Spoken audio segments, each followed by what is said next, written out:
Labrīt visiem šajā, nedaudz apmākušajā rītā. Mani sauc Mārtiņš Jurjans. Tie, kas mani vēl nezina, tad joprojām pārstāv uzņēmumu Primend. Un, jā, šajā nedaudz tumšajā rītā mēģināšu, ielaist kādu gaismas staru tēmā, kas saucās NIS2. Un man ir tiešām patiesi prieks, ka šādā, es teiktu, webināra nosaukums ar tik daudz svešvārdiem, es gribētu teikt, ir piesaistījis tik lielu cilvēku uzmanību. Un, jā, paldies visiem, kas šodien ir pievienojušies. Atgādināšu, ka pasākuma laikā droši varat uzdot arī savus jautājumus. Mums ir atvērta arī Q&A sesija, tad Teams poga augšā Q&A un droši rakstat savus jautājumus. Mēģināšu tad arī pasākuma beigās tos visus apkopot un atbildēt. Uz tiem, kuriem nevarēšu atbildēt vai nepietiks laika atbildēt, tad arī varēsim sazināties ar jums pēc tam atsevišķi. Bet jā, NIS2, manuprāt, ir, varbūt dažiem svešvārds, dažiem varbūt termins, kas varbūt jau pārāk bieži parādās dažādos, es pat esmu redzējis arī Instagramā un citās platformās šo teiksim, terminu par dažādiem pakalpojumiem saistībā. Bet kas tad tas, varbūt, jā, kas tas īsti ir? Tad NIS2 ir regula, Eiropas Savienības regula, un šī gada laikā, īstenībā līdz oktobrim, arī Latvijā šī regula ir jāpārņem. Latvijā šī regula tiks pārņemta ar Nacionālo kiberdrošības likumu, un tātad tie, kas jau varbūt pamanīja marta beigās, Ministrs kabinets arī saskaņoja šo likumprojektu, un šobrīd šis likumprojekts ir sācis savu ceļu Saeimas koridoros. Gaidīsim tātad šo te, cerēsim, ka tas būs pirms šī te oktobra, kad likums tiks pieņemts, jo ir arī noteikti virkni Ministrs kabineta noteikumi, kuri sekos līdz ar šī likuma pieņemšanu. Bet, kāds tad ir mērķis? Jā, šeit daudz varbūt būs teksta. Šodien tā tēma nav, kā es teicu, ļoti vienkārša. Arī tie, kas gribēs, varēsim noteikti padalīties arī ar savu prezentāciju, droši prasit mums pēc tam e-pastos. Bet, mērķis, jā, tad NIS2 ir īstenībā labs, es teiktu, ļoti labs. Mēs daudz esam runājuši par kiberdrošību un par šī brīža situāciju, pagājušā gada situāciju, par šiem daudzajiem uzbrukumiem. Un tas galvenais mērķis īstenībā ir uzlabot šo informācijas komunikācijas tehnoloģiju vidi, lai, teiksim, vienādotu visā Eiropas Savienībā, vienādi, teiksim, uzlabotu šo te kopējo situāciju.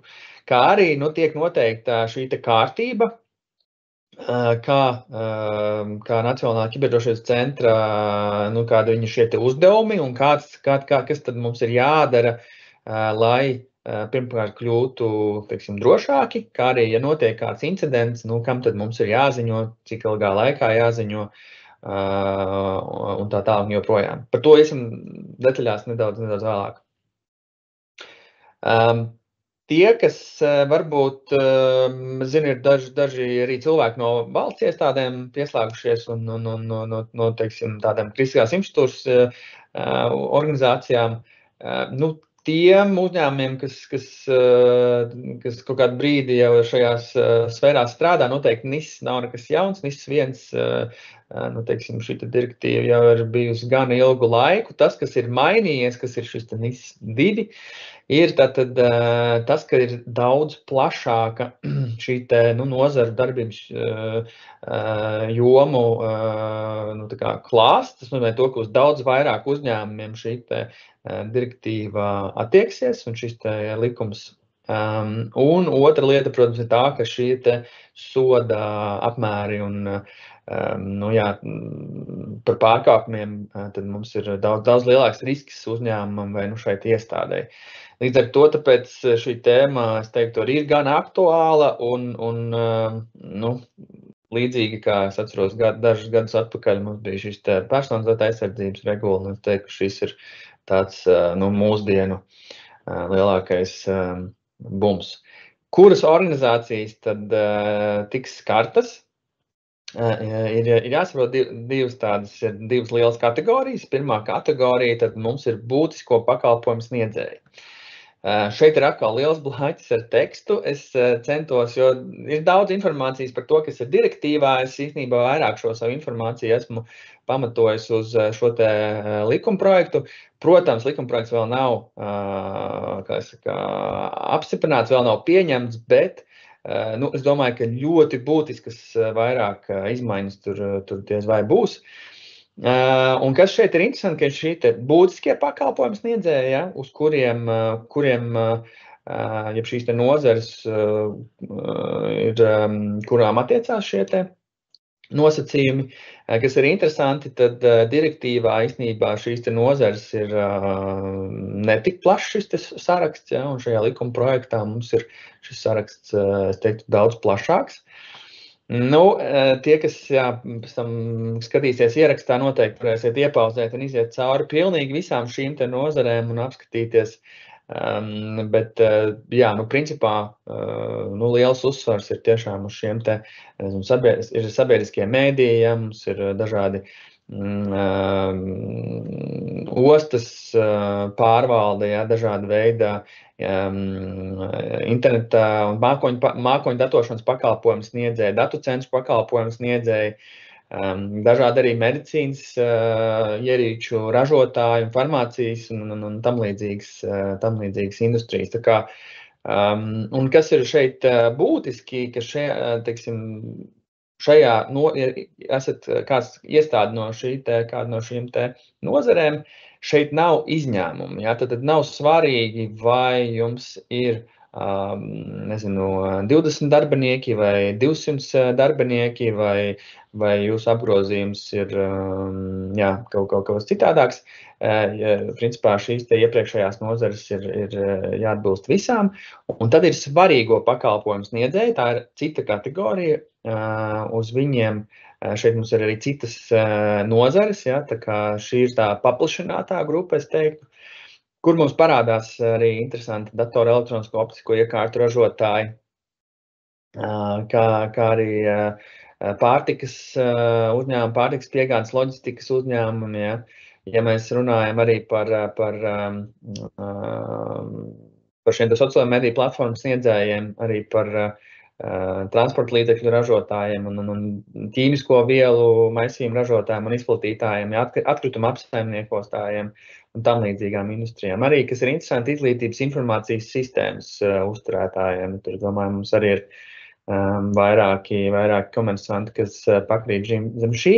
Bet šeit, kā es teicu, varēsiet iepazīties ar šo te pilno sarakstu, varbūt pēc tam ierakstā, arī apskatoties paši, protams, arī šo te likuma projektu.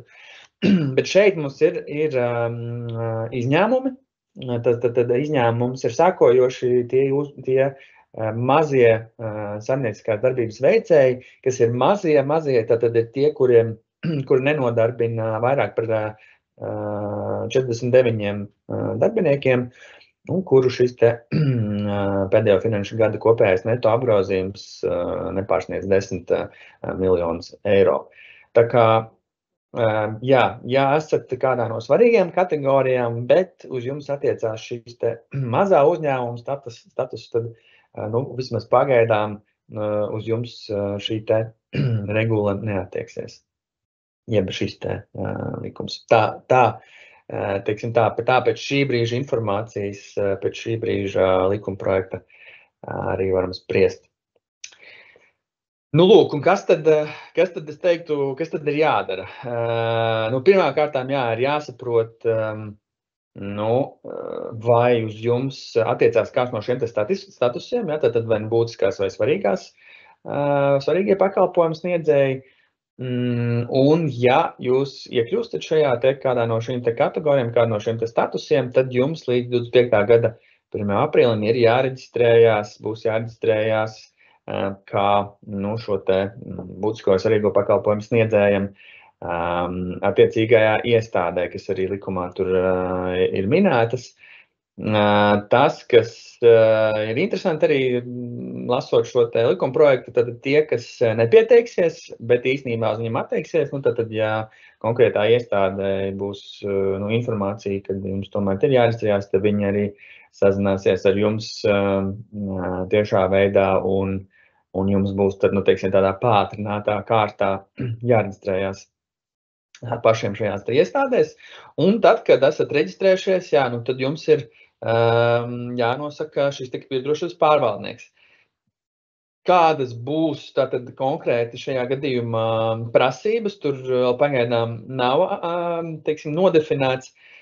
Nu, mūsuprāt, šeit ieliku iekvās CISO, nu es vienkārši mēģinu tad arī savilkt ar šo otro prezentācijas daļu, šo savu stāstījumu, jo, nu, manuprāt, pilnīgi ar šiem te visiem 6 punktiem, un iesim arī sīkāk detaļās, pilnībā var tik galā šis te CISO, kas ar CISO arī tūlītās izstāstījuši, bet, nu, tātad jānosaka šis te kiberdrošības pārvaldnieks ir līdz 1. jūlijam 25. Nākamajam gadam. Un tas, kas ir arī svarīgi, būs jāatbilst arī šīm te minimālajām drošības prasībām. Nu, principā šobrīd, cik es sasaistīju, tad tie ir šie MK442 noteikumi. Es pieņemu, ka tie noteikumi arī tiks mainīti, paplašināti vai uzlaboti pēc tam, kad likums tiks pieņemts. Bet, nu, varam jau, kā es saku, smelties, es domāju, ka iedvas un papildus arī, protams, ir jāizstrādā gan risku pārvaldības, gan arī darbības nepārtrauktības plāni.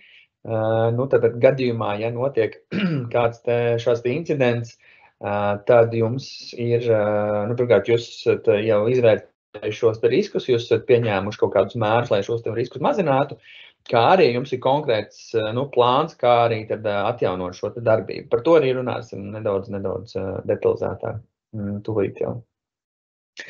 Kā arī ir jāievieš šī te kārtība, kādā veidā jūs ziņosiet konkrētajām iestādēm par kaut kādām ievainojamībām vai incidentiem. Atkal, šis ir arī viens no CISO pienākumiem, nu, teiksim, pienākumiem, jā, bet iespējām, ko mēs varam prasīt, uzlikt CISO, lai viņš arī nodarbojās, kā arī sagatavot ikgadējo pašnovērtējumu ziņojumu.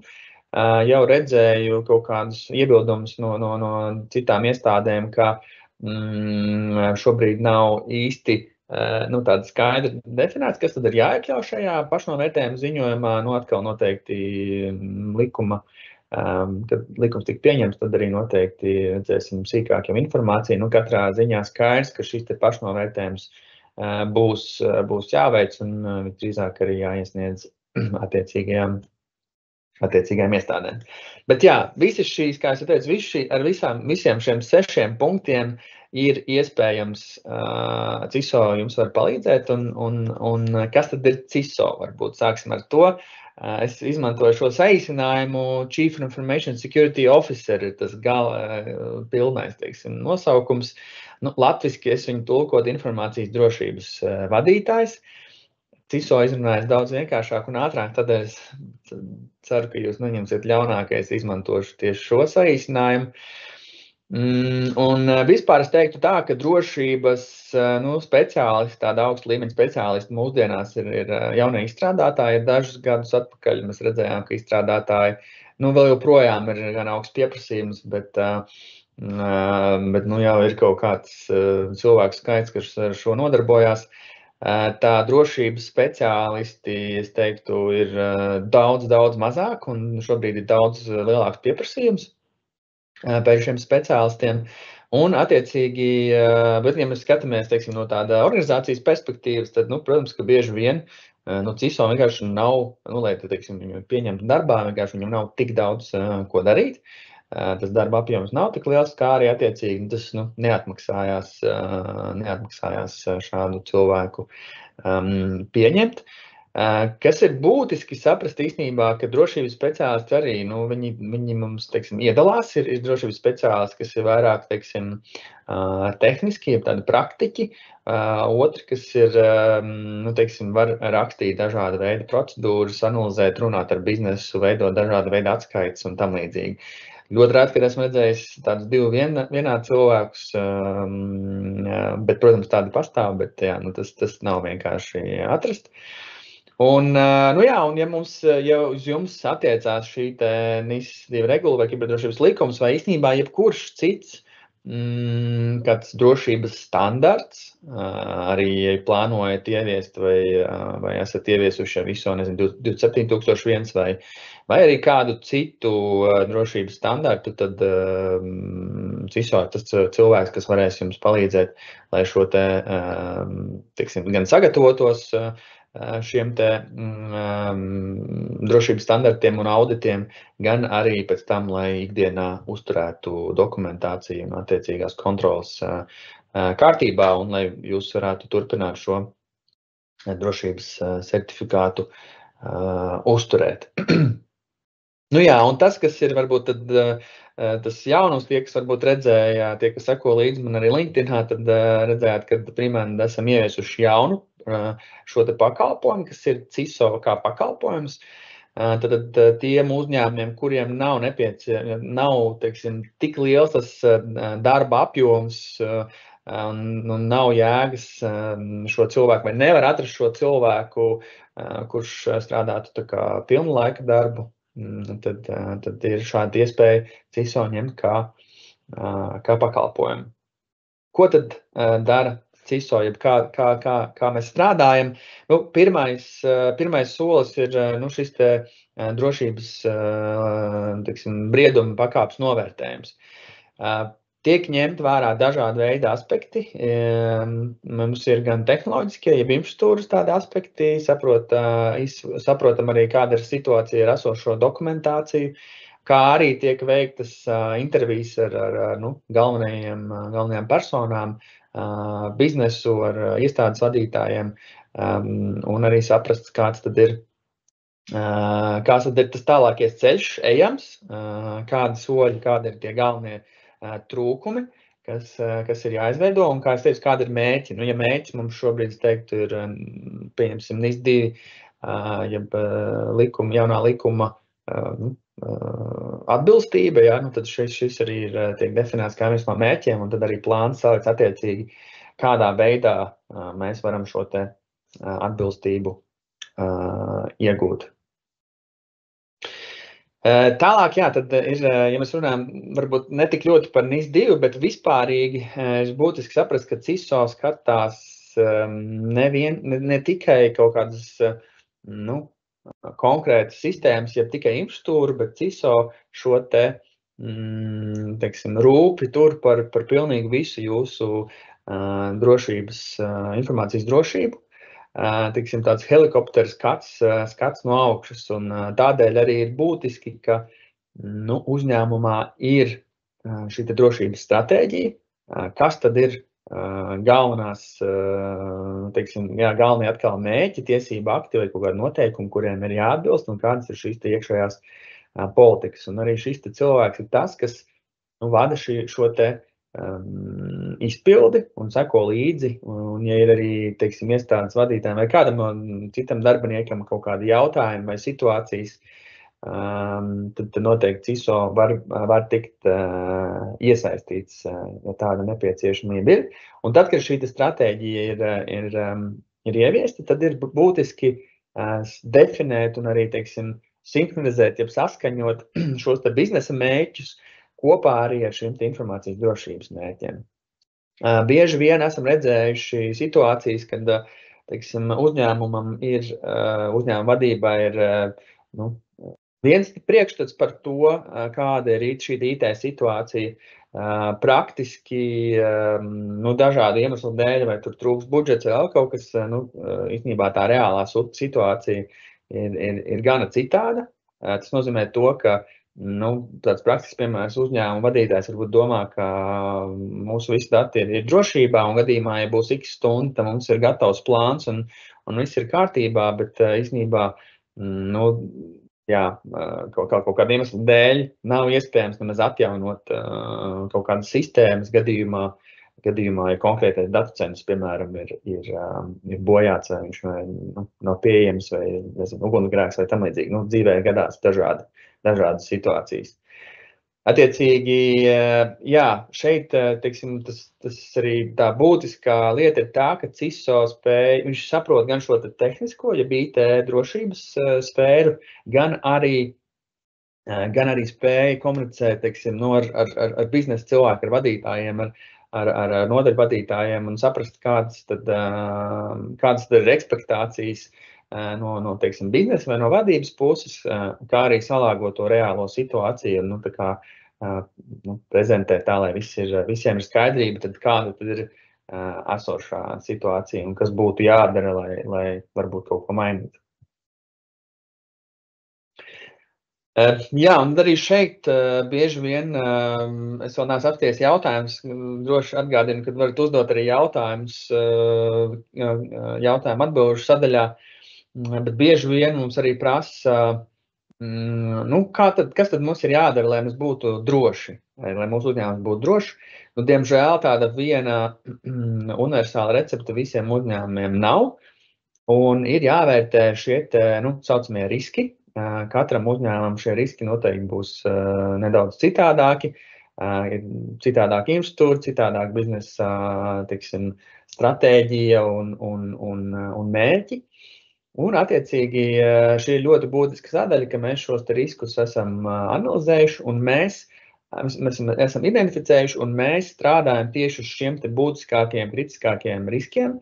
Un šis ir arī tā lieta, kur mums ir jāfokusējās un kur mums ir varbūt arī jāveic kaut kādi projekti, jāiegulda varbūt kaut kāda nauda, lai šī situācija tiktu, ja šis risks tiktu mazināts, teiksim tā.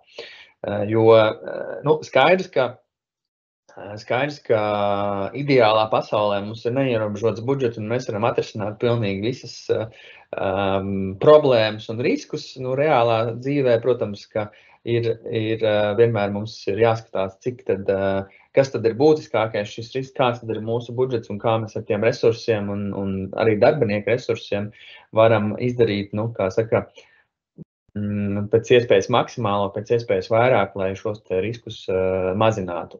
Līdz ar to vēl viens no CISO tādiem uzdevumiem ir šo riskus analizēt, identificēt un arī palīdzēt biznesam viņus arī prioritizēt. Tad attiecīgi izvērt no tā, kādas tad ir iespējas konkrētajai iestādēji.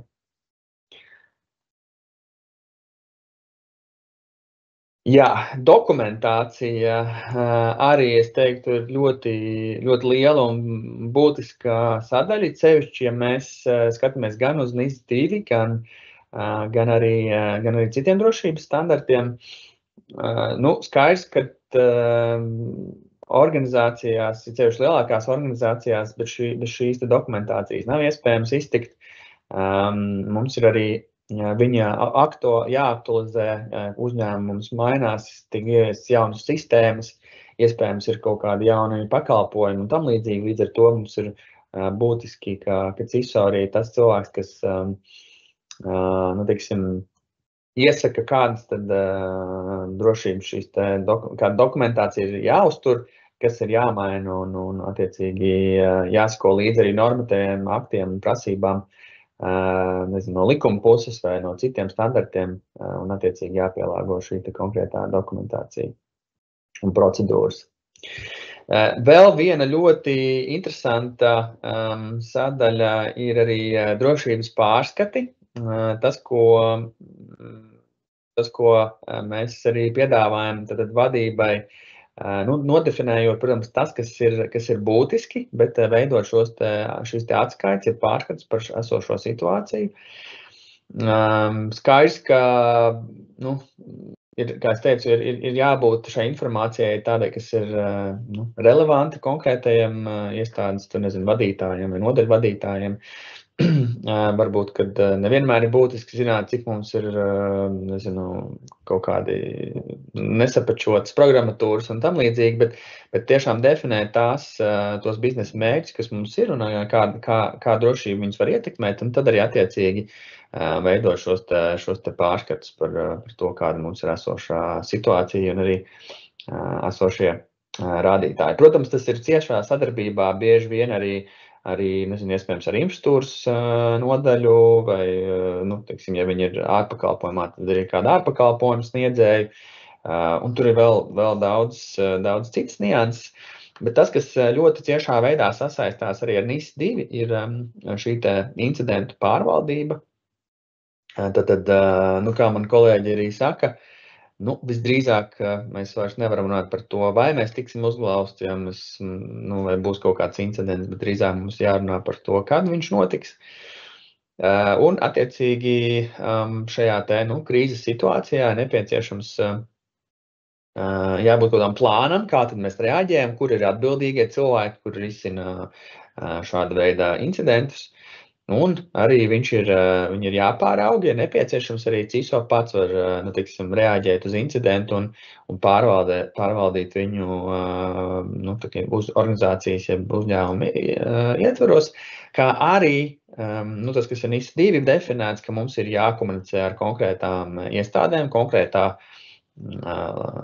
laika periodā, par to, ka ir šāda incidents vai ievainojamība arī ir notikusi un attiecīgi CISO ir tas cilvēks, kas ar to var arī nodarboties. Un, kā es teicu, principā visi tie 6 punkti, un šis ir viens no tiem, kuri arī tiek nosakti ar šāda veida pakalpojumu. Jā, arī runājam par darbības nepārtrauktības plānu. Pēdējā laikā šī ir arī ļoti populārs, teiksim, tāds projekts. Bieži vien uzņēmumu iekšienē nav pašiem savu resursu vai pieredzi, kā šo veidot, tad arī to ir iespējams, paņemt ārpakalpojumu. Protams, ārpakalpojums, neviens ārpakalpojums sniedzējs bez arī iekšējo cilvēku resursu iejaukšanās nespēs uzrakstīt šo plānu.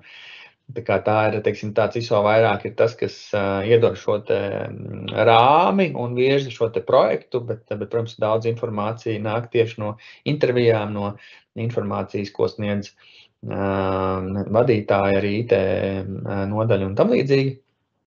Jā, bet šis nepārtraukties plāns, CISO arī ir iespējams ar šo pakalpojumu iespējams viņu izveidot, kā arī, kas ir ļoti būtiski, CISO varbūt tas, kas kontrolē, lai, teiksim, šīs rezerves kopēšanas procesa testēšanu reizi kaut kādā periodā, kas tiek definēts attiecīgi no tām minimālām prasībām, vai varbūt mums ir kaut kādas augstākas prasības. Viņš ir tas cilvēks, kas arī var kontrolēt, lai šie testi tiktu veikti, un ja tur, teiksim, ir kaut kas, kas ir jāpielāgo, tad arī, lai šī konkrētais process vai, teiksim, risinājums tiktu uzlabots. Ļoti arī būtiska sadaļa, tā skaitā arī NIS2 ietvaros, ir arī darbinieku izglītošana. Tad organizēt darbinieku šīs apmācības par jaunākajiem draudiem, kādi eksistē mūsu teiksim, vidē, un arī izstrādāt un vadīt šīs izpratnes veidošanas dažādas kādas programmas un arī radīt, es teiktu, šo kultūru uzņēmumu iekšienē, ka drošība ir svarīga un īstenībā ne tikai kiberdrošība, bet kiberdrošība bieži vien lielā mērā iet kopā arī ar fizisko drošību un citiem vēl aspektiem. Tā kā, jā, arī ar šo izglītošanu CISO var palīdzēt. Ļoti pēdējā laikā, es teiktu, pēdējā gada laikā diezgan bieži esam redzējuši arī pieprasījumus, un es pieņemu, ka mēs viņus redzēsim vēl vairāk no mūsu klientiem. Tātad šie partneri piegādes ķēdes, tā kā informācijas drošības pārbaude. Kāpēc tas tiek darīts? Jo bieži vien īstenībā šie draudi nāk tieši no piegādātājiem. Piemēram, kāds liels farmācijas uzņēmums, piemēram, iegādājās pakalpojumus no no kādas, nezinu, turisma kompānijas, un, nu, tad šīs farmācijas kompānijas, nezinu, personas dati, varbūt kaut kādi maksājumi, kredītkaršu dati un tam līdzīgi tiek sniegti šim te turisma pakalpojumu sniedzējam. Un, nu, ja šis turisma pakalpojums sniedzējs, teiksim tā, gana neparūpējās par savu drošību, tad, nu, šim te farmācijas uzņēmumam tas ir gana liels risks. Un tas ir tas arī, ko mēs redzam šajā NIS2 regulā, ka ir prasības arī izvērtēt savu šo te piegādātāju, tādu partneri, un attiecīgi CISO arī var izstrādāt šos te, nu, kontrolas, jeb arī kaut kādas procesus un sistēmas, kā tad mēs to darām, kāda informācija jāsniedz mūsu piegādātājiem, varbūt kādi juridiskie kaut kādi ietveri ir jānodrošina, lai mēs šo te risku mazinātu. Bet, nu, principā, jā, CISO arī var komunicēt ar jūsu kaut kādiem, varbūt, galvenajiem partneriem, un, nu, saprast, jā, cik droši viņi ir vai nav, jā. Tā kā es teicu, nu, mūsu piemērs arī mūsu klienti mūs prasa, nu, pārsvarā, tā kā mēs esam ISO 27001 certificēti, tad pārsvarā tas ir tas, ar ko pietiek, un īsumā es gribētu teikt, ka tas 27001 ir, nu, tas ietvers, kas ir ņemts par pamatu arī, nu, gan šai NIS2 regulē, gan minimālajām prasībām. Tā kā neesmu CISO, nevarēšu atbildēt simtprocentīgi, bet es domāju, ka, nu, lielākā daļa, ja mēs esam 27001 certificēti, lielākā daļa arī no šīm te prasībām tiek ievērotas. Nu jā, un tad arī vēl viena sadaļa, protams, ir dažāda veida rīki. Tas, ko mēs redzam, ka bieži vien jau organizācijās, teiksim, mēs runājam par to pašu incidentu ziņošanu, nemaz nav īsti iespējas ziņot par šo incidentu konkrētajā, nu, laika periodā, jo nav konkrēti kaut kādu rīku, ar kuriem šo, nu, informāciju iegūt. Attiecīgi, jo bieži vien jau ir tā, ka arī kā, varbūt sakojot līdzi, mēs arī par to runāsim mūsu nākamajā webinārā saistībā ar mūsu šo te CM pakalpojumu Prevent Shield, Prevent vairogs, bet pārsvarā šie te, teiksim, vidējais, kā to nosaukt, vidējais incidenta ilgums ir 290 dienas. Tas nozīmē to, ka, principā, no tā brīža, kad incidents ir noticis, paiet gandrīz gads, nu, 9 mēneši, varbūt drusku vairāk, kur, nu, kad tikai tad mēs uzzinām par to, ka šis incidents reāli ir noticis. Līdz ar to tas, nu, jums skatāmies šo te NIS2 regulējumu, tad tur bija, mēs runājam par 24 stundām, 72 stundām, nu, tur atkarīgs ir no tā, vai tas ir būtiskais vai svarīgais pakalpojums sniedzējs, vai tas ir incidents, jā, vai tā ir ievainojamība, tur dažādi nosacījumi, bet konkrēti, nu, jebkurā gadījumā mēs nerunājam par 9 mēnešiem vai par 12 mēnešiem. Tā kā principā mums vajag būt kaut kādiem rīkiem, ar kuriem mēs vispār varam arī to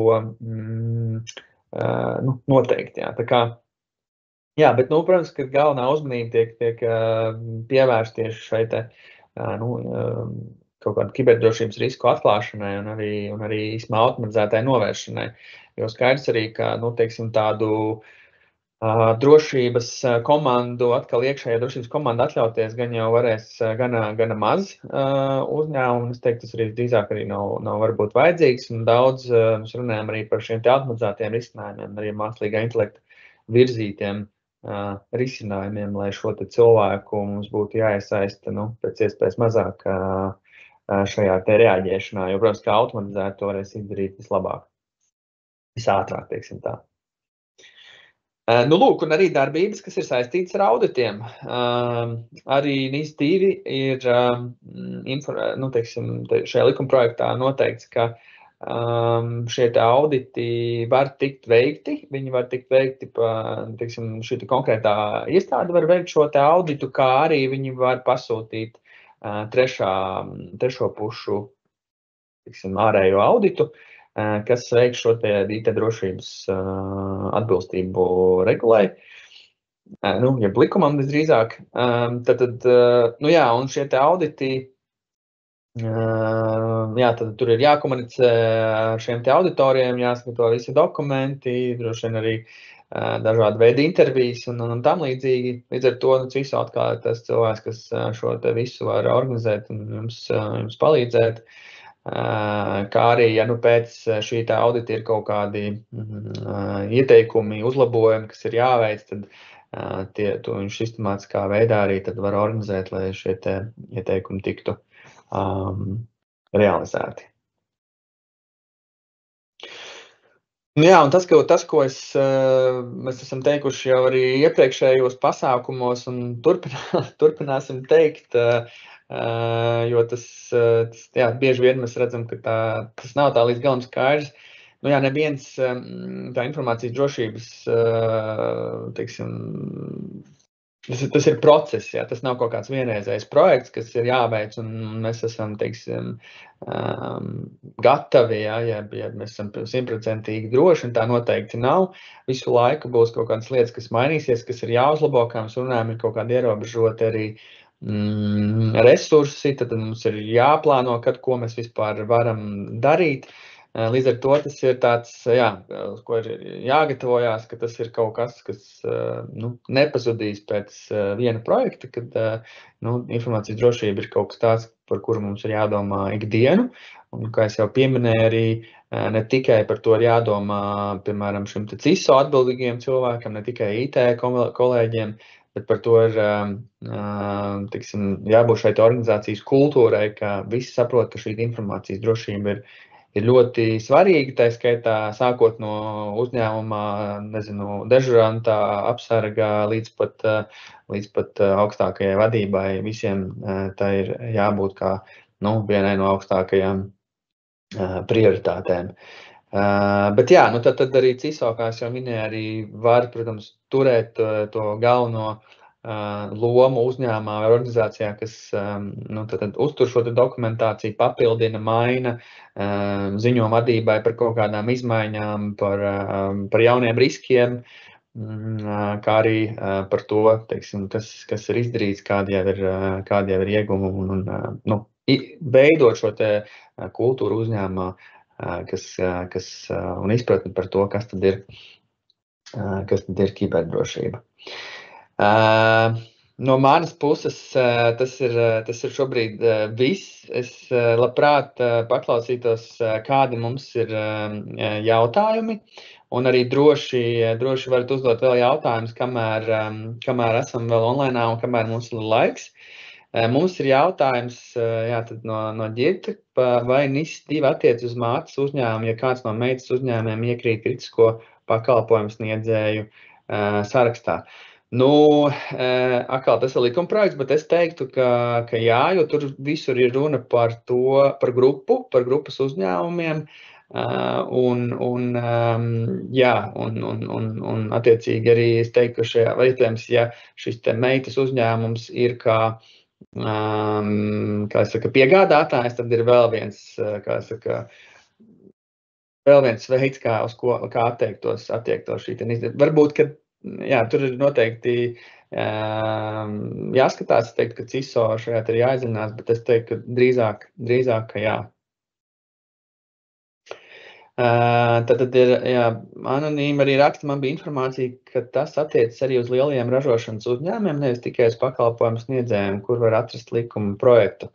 Likuma projektu Edgars arī ir ielikts, liels paldies. Jā, likuma projekts ir tajā TAP portāls Minskabreda mājaslapā, varat palasīt, jā, tur ir arī ražošanas uzņēmumi. Jā, es teiktu, noteikti tas ir pirmais solis, un ja ir kaut kādas, teiksim, varbūt šaubas vai neskaidrība par to, vai jūs esat kādi no šiem te statusiem vai neesat, tad noteikti varat sazināties arī ar mums, mēs varam palīdzēt izvērtēt to. Papildus, protams, kā es teicu, šiem te ražošanas uzņēmumiem, tur var būt arī šie ierobežojumi, kas ir tad līdz 50 darbiniekiem un 10 miljonu apgrozījumiem. Pie kuras valsts iestādes būtu jāvēršas, lai pēc būtības novērtētu uzņēmumu atbilstību vienai vai otrai NIS2 pakalpojumu sniedzēju kategorijai? lai pēc būtības noteikti uzņēmumu atbilstību vienai otrai. Principā tas ir tas nacionālais drošības centrs, tā viņš tagad saucās, ja nemaldos. Principā tas ir tātad iepriekš mēs viņu saucām par es izkrita no galvas, mēs viņu saucām par CERTu. Jā, tad varam sazināties ar CERTLE, kā arī aizsardzības ministrija ir izveidojusi atsevišķu, teiksim, departamentu, kas par to būs arī atbildīgs. Pagaidām es domāju, ka viņi varētu būt gan atturīgi atbildēt uz šādiem te jautājumiem, jo, kā es teicu, likumprojekts vēl nav pieņemts. Cerēsim, ka tas būs līdz šim te oktobrim, jo oktobrī viņi ir pēc regulas šis likums ir jāpieņem konkrētajā valsts likumdošanā.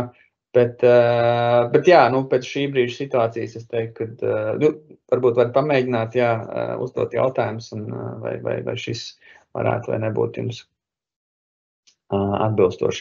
Un kas bija interesanti arī tiem, kas ir šie te būtiskie pakalpojums sniedzēji, tur mums bija arī sāpes, kuram ir jāziņo, kā viņi tur sadalīs tās savus pienākumus, tik sīki es vēl neiedziļinājos, bet jā, atkal, kā es teicu, likuma projektā ir iekļautas šī informācija. Vai ir starpība vai vidēji uzņēmumu apgrozījums 20 miljoni darbinieku skaits 50+ produktu ražošana? Vai ir vidēji uzņēmuma darbinieki ir office darbinieki, tie, kuri strādā ar datoriem, vai, piemēram, ceha darbinieki, piemēram, 5 darbinieki office, 45 darbinieki strādā cehā? Labs jautājums. Šobrīd likumprojektā nav nekas teikts par to, ka tiek skaitīti kaut kā, kaut kā kategorizēti šie darbinieki. Ja jūs rakstat, ka jums 20 miljonu šis apgrozījums, tad jūs esat virs 10 miljoniem, tad šis kriterijs arī jau izpildās. Līdz ar to es teiktu, ka jūs jau skaitītos pie šī vidējā līmeņa. Vai NIS2 uzliek par pienākumu ieviest regulai atbilstošu pārvaldības analītikas un reportinga rīkus? Nekas par konkrētiem rīkiem nav teikts. Es domāju, ka arī tur, respektīvi, neviens noteikti neteiks jums, ka jums ir jāievieš, es nezinu, tur kāds Microsoft rīks vai kāds, es nezinu, Fortinet rīks vai vēl kāds cits rīks. Tas, kas tur ir teikts, ka jums ir jābūt iespējai identificēt un paziņot par šo te incidentu, kas principā nozīmētu to, ka jums ir jāievieš kāds logu, kā to teikt, latviski žurnāla pierakstu analītikas rīks, es teiktu tā, iespējams ir vēl kaut kāda veida, bet tad ir jāskatās no konkrētās infrastruktūras, kas ir jūsu šīs sistēmas, kas ir jūsu atkal šie lielākie kaut kādi riski, un tur jau var piemeklēt. Bet es teiktu, jā, kad šobrīd rīki, kā jūs redzat arī manā prezentācijā, rīki ir viena no pēdējām sadaļām, es teiktu, kas būtu jāskata, jo, kā es teicu, tad mēs skatāmies kopumā šos te galvenos riskus, kas mums uzņēmumā ir, un tad investējam tajā virzienā, kas ir vislielākais risks. Jā, piekrītu, šī ziņošana ir tur diezgan daudz un detalizēti aprakstīta attiecīgi, tas noteikti būtu viens no tādām augstām prioritātēm, bet tomēr ieteiktu izvērtēt šos riskus, un arī pēc likuma projekta tur šobrīd tas viss ir tā, kad saprotam, kas tad ir šie te riski, un tad attiecīgi strādājam ar šiem te riskiem. Un tā galvenā doma ir tā, ka jūs šos riskus esat apzinājušies, un jūs tiešām strādājat pie tā, lai viņus minimizētu. Ja? Tad nevis, varbūt tur nav tik ļoti runāts par to, ka jums ir kaut kādi rīki, bet tieši par to, ka jūs esat darījuši, visu, kas ir, tā, jūsu šī brīža spēkos un resursu ietilpībā visu, lai šos te riskus mazinātu, ne tik daudz par šiem trīkiem. Vai CISO jābūt štata darbiniekam vai var pieņemt no outsource un saistību kompānijas līgumu? Jā, tas ir tas, par ko es arī šodien pamatā arī runāju. Es teiktu, šobrīd nekur nav teikts, ka tam ir jābūt obligāti štatā, un es teiktu, ka tas būtu diezgan nesamērīgi. Iespējams, daudziem uzņēmumiem, kā es teicu, jau ir varbūt šādi, drošības pārvaldnieks un parasti ir lielas organizācijas un varbūt tiešām tur ir lieli šie riski un daudz tiešām arī varbūt šī darba, ja mēs runājam par, kas mums te bija piemērs, tad 50 plus darbinieki, 20 miljonu apgrozījums, es gribētu apšaubīt tātad štatā ņemt darbinieku vai cik tas būs atbilstoši, kā arī to, ko es arī minēju, ka šie darbinieki, viņi nav tik pieejami, teiksim tā.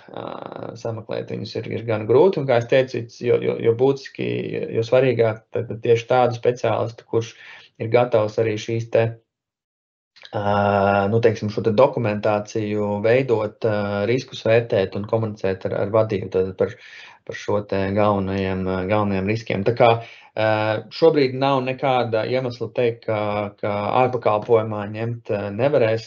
Šobrīd es teiktu, tas būtu tāds loģiskākais solis daudzu mazo vidējo uzņēmumu labā. Jā, saku, par lielajām organizācijām, protams, ir drusku citādāk. Kam ir augstākas prasības, NIS2 vai ISO? Labs jautājums, to mums varētu noteikti uzdot mūsu CISO. Es teiktu, ka viņas ir ļoti līdzīgas, kā es teicu, un NIS2, lasot NIS2, es redzu tur daudzas lietas, kas ir ņemtas par pamatu, no ISO 27001, vai ir kaut kādas nianses, kur kāds ir, varbūt, kāda no standartiem ir augstākas prasības vai zemākas. To, kā es teicu, drīzāk ISO mūsu kolēģim varam uzdot šo te jautājumu. Bet katrā ziņā, jā, tie, kas jau ir ISO 27001 certificēti, es domāju, ka NIS2 regula nebūs liels izaicinājums. Protams, ir papildus lietas, kas ir jādara, kā es jau teicu, jāreģistrē savus status, arī jākomunicē par šiem incidentiem, bet noteikti jums ir darbības tad nepārtrautīgi plāns, jums ir izvērtēti riski un tā kā liela daļa no šīm prasībām jums jau būs, un tad atliek tikai, kā saka, pievilkt šīs izmaiņas. Liels paldies par tik daudz jautājumiem. Man tiešām prieks, jā, ka tie jautājumi ir no vienas puses, no otras puses skaidrs, ka pilnīga skaidrība mums vēl nav. Ne par likumprojektu skaidrs, jo viņš vēl nav pieņems, kā arī, kā es teicu, par šīm minimālajām prasībām. Es teiktu, ka tie 442 noteikumi visdrīzāk, ka tiks mainīti šie ministra kabineta noteikumi, un tur varētu parādīties vēl kādas, lietas, kas mums būs jāizpilda. Bet jā, kā jau teicu, ja ir interese un ir sajūta, ka jūs varētu kvalificēties vai nav skaidrības, vai jūs, teiksim, pakrītat zem kādu no šiem statusiem, droši varat arī prasīt mums un kopā ar mūsu kolēģiem noteikti atradīsim pareizo atbildi un arī izveidosim kopā, sapratīsim, vai ir vajadzīga kāda palīdzība, lai šiem te sagatavotos. Bet, jā, ceru, ka ielaidu nelielu gaismas staru šajā gan tumšajā tēmā. Jā, prieks vēlreiz par tik daudz arī jautājumiem un tik lielu arī apmeklētāju skaitu. Noteikti sekosim līdzi arī jaunumiem saistībā ar šo te regulu, kā arī jaunumiem saistībā ar kiberdrošības likumu. Un, jā, pieaicināsim varbūt arī mūsu ekspertus, kā arī varbūt kādu no valsts iestādēm, kuri varētu izstāstīt jau varbūt nedaudz sīkāk, kāds tad ir plāns. Bet jā, liels paldies, ka pievienojāties un sekojiet mums līdz tālāk un būsim droši un NIS2 regulu un likumu ievērosim. Liels paldies jums, jauku jums atlikušo dienu. Tā.